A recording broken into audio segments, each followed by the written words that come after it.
So, do you want to be loved, respected, or liked?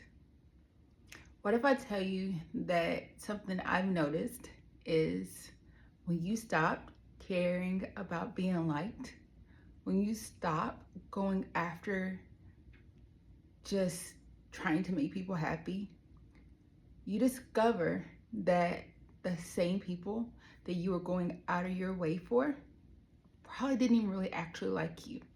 They seen you as a commodity. They seen what you do is something they can use.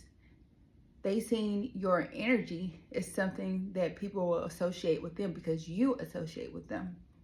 What if I told you that authentically being yourself will get you respected, but it may not get you liked? Most likely, the people who are taking advantage of you will dislike you because now they will have to not be that way with you anymore because you won't allow it. What if you said, okay, I understand that you don't like me being me, but I like me. I love me. And I'm more important than whatever you feel is right for me. That's going to make a lot of people uncomfortable. That's going to ruffle all the feathers. But you know what? That's a good thing.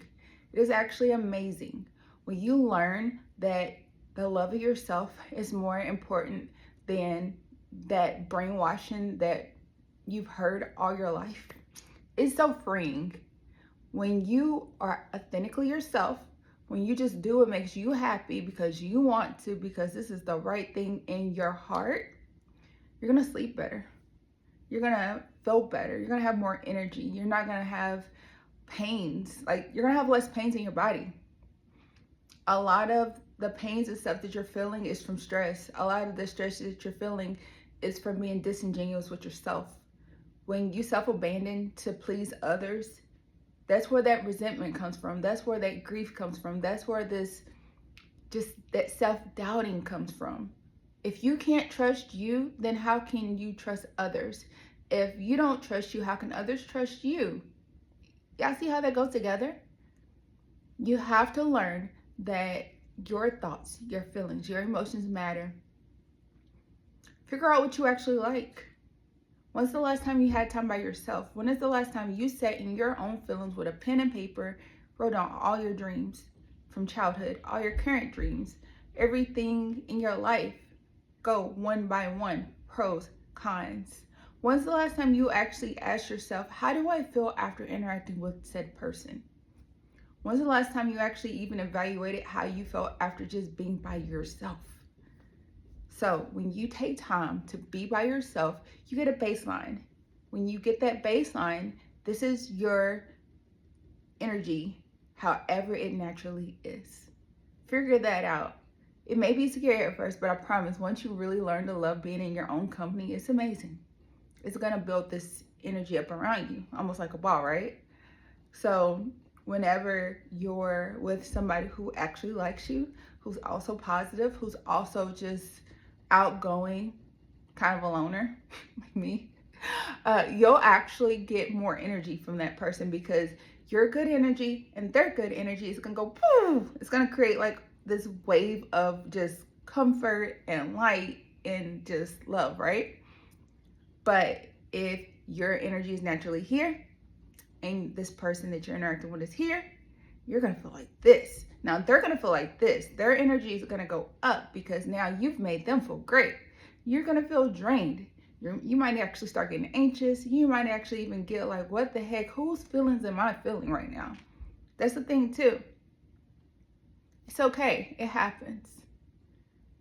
And a lot of times, the longer that you've had relationships with different people, the harder it is to decipher what's normal, what's not, due to the brainwashing that occurs from just childhood, just constantly being told, hey, you got to do it this way, or hey, don't say that, or hey, don't do that, or hey, don't wear that, or hey, you got to be blah, the blah, blah, blah, right?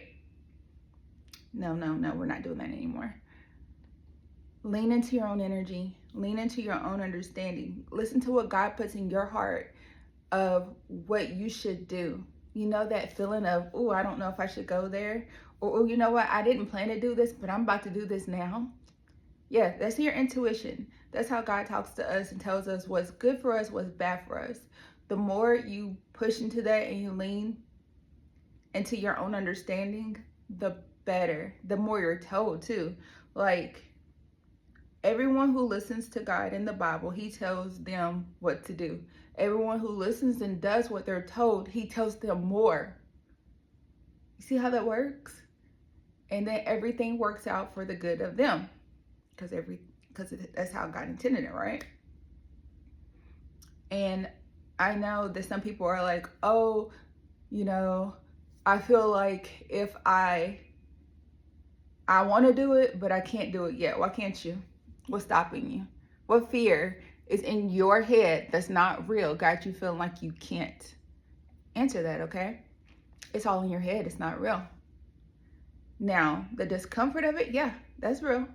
Some of the risk versus the reward, oh yeah, that's real. But you have to tell yourself that everything is working out for my good. Everything is going to work out as long as I do what I'm supposed to do. Will you lose friendships? Most likely. Will you lose relationships? Most likely. Will you lose a lot of other things? Most likely, but it's okay. You know why? It's because that means you're growing. We meet people in parts of our lives because that's who we're supposed to come across in that moment. Not everybody's supposed to go everywhere with you. That's like being in a garden, because I'm a gardener too, and there's a bunch of plants sprouting up everywhere, right? And you're just like, oh, there's so many plants, I'm just gonna let them all grow. You know what happens? The ones that you wanted to grow, they can't grow because there's not enough room, there's not enough nutrients. So what do you have to do? You have to weed out everything that's not serving, anything that makes you feel bad, anyone that's negative to you, anyone that places doubt in your heart, anyone that makes you feel drained or tired after your interactions, anything that is not beneficial.